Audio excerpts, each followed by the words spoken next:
당신이 사랑하는 사람과 나눈 마지막 싸움을 떠올려 보세요. 기억나시나요? 무슨 말을 했는지, 어떤 표정을 지었는지. 그 순간 당신은 이미 알고 있었을 겁니다. 이 대화는 틀렸다. 관계 심리학자 존 고트만은 커플의 대화를 짧게 관찰하고도 관계가 무너질 가능성을 예측할 수 있다고 말합니다. 중요한 건 싸움의 주제가 아니었어요. 싸울 때 반복되는 패턴이었습니다. 그 패턴은 4가지입니다. 비난, 방어, 경멸, 담쌓기. 이 4가지가 대화에 섞이면 아무리 사랑해도 관계는 점점 안전하지 않은 곳이 됩니다. 하지만 좋은 소식이 있어요. 이걸 아는 순간 패턴은 멈출 수 있습니다. 지금부터 12분 동안 당신의 관계를 무너뜨리는 4가지 신호를 하나씩 캐치하겠습니다. 첫 번째는 비난입니다. 비난은 불만과 다릅니다. 불만은 특정 행동에 대한 피드백이에요. 하지만 비난은 상대의 성격 자체를 문제 삼습니다. 예를 들어 볼게요. 오늘 약속 시간에 늦어서 서운했어. 이건 불만입니다. 하지만 너는 항상 늦어. 남 생각을 안 해. 이건 비난이죠.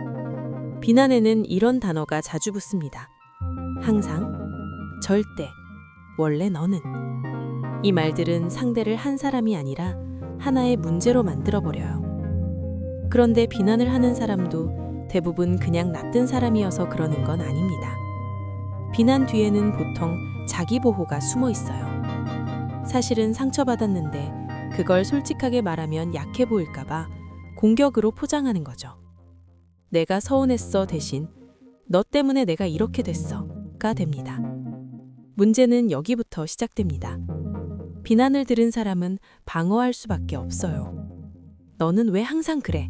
라는 말 앞에서 누가 차분히 귀 기울일 수 있을까요? 비난은 대화의 문을 닫습니다. 상대는 내 감정이 아니라 자기 변명에만 집중하게 되죠.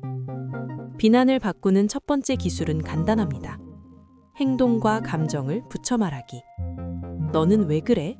가 아니라 나는 약속 시간이 늦어지면 혼자 기다리는 게 외롭고 불안해. 이렇게요. 두 번째 패턴은 방어입니다. 방어는 비난에 대한 자연스러운 반응처럼 보입니다. 나는 잘못한 게 없어. 그 말을 하고 싶은 거죠. 하지만 방어는 문제를 해결하지 못합니다. 오히려 상대를 더 자극합니다. 방어의 형태는 여러 가지예요. 나만 그런 게 아니잖아. 너도 했잖아. 내가 늦은 건 네가 아침에 화내서 그런 거야. 난 그럴 의도가 없었어. 왜 자꾸 오해를 해? 겉으로는 설명 같지만 대부분은 책임을 피하거나 상대에게 되돌려 보내는 방식입니다. 방어 뒤에 숨은 심리는 대개 수치심에 대한 공포예요. 우리는 내가 실수했다를 나는 나쁜 사람이다로 받아들이곤 합니다. 그래서 본능적으로 막아버려요.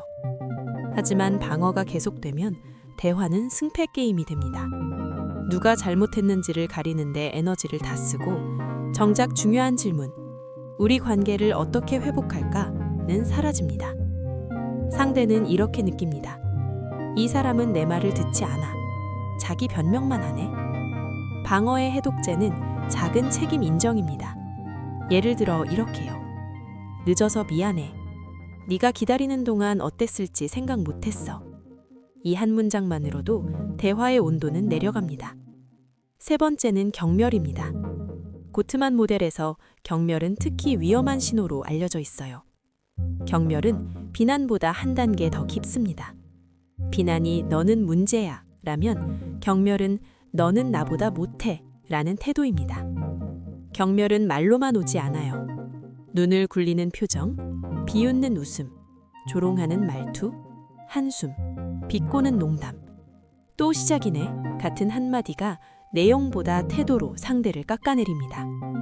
경멸의 핵심은 우월감입니다. 내가 옳고 상대가 틀렸다는 확신이 쌓이면 존경이 사라집니다. 상대를 동등한 사람이 아니라 가르쳐야 할 대상으로 보기 시작해요.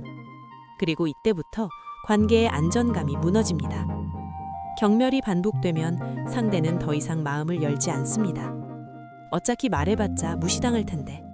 그 생각이 자리 잡기 때문이죠. 경멸을 멈추려면 먼저 내 안의 우월감을 인정해야 합니다. 내가 더 맞다는 태도가 지금 내 말을 얼마나 날카롭게 만들고 있는지. 그리고 한 가지를 다시 회복해야 해요. 호기심. 이 사람은 왜 이렇게 행동할까? 이 사람이 지금 느끼는 감정은 뭘까? 상대를 다시 배울 점이 있는 사람으로 바라보는 순간 경멸은 힘을 잃기 시작합니다. 네 번째는 담쌓기입니다. 담쌓기는 대화에서 완전히 빠져나가는 겁니다. 말이 끊기고 눈을 피하고 반응이 없어져요. 알아서 해. 난 모르겠어. 지금은 아무 말도 하고 싶지 않아. 이런 말로 대화가 멈춥니다. 겉으로 보면 무관심처럼 보일 수 있어요. 하지만 많은 경우 담쌓기는 무관심이 아니라 과부하입니다. 감정이 너무 커지고 공격이 너무 빠르고 논쟁이 너무 복잡해지면 뇌는 멈춥니다. 그래서 본능적으로 도망처럼 대화를 끊어버려요. 문제면 담쌓는 사람은 나는 진정하려고 이러는 거야 라고 생각하지만 상대는 다르게 받아들인다는 겁니다. 나는 무시당했다. 나는 버려졌다. 그래서 갈등은 더 커집니다. 담쌓기의 대체는 타임아웃입니다. 예를 들어 이렇게요. 지금 내가 너무 복잡해서 제대로 대화할 수 없어. 30분 뒤에 다시 이야기하자. 여기서 가장 중요한 건 하나예요. 정말로 돌아와서 대화를 이어가는 것. 담쌓기는 도망이 아니라 일시정지가 돼야 합니다. 비난, 방어, 경멸, 담쌓기. 이 네 가지는 한 번에 나타나지 않아요. 보통은 이렇게 이어져요. 비난이 시작되고 방어가 나오고 경멸이 쌓이고 결국 담쌓기로 끝납니다. 그래서 이 패턴을 아는 것만으로도 관대를 구할 수 있습니다. 왜냐하면 기회는 알아차림이기 때문입니다. 지금 우리 대화에 비난이 섞였네. 내가 방어하고 있구나. 방금 경멸의 말투가 나왔어. 지금은 과부하라서 담을 쌓고 있어. 이렇게 알아차리는 순간 패턴을 멈출 기회가 생깁니다. 다음 영상부터는 이 프레임으로 상황을 해부하겠습니다.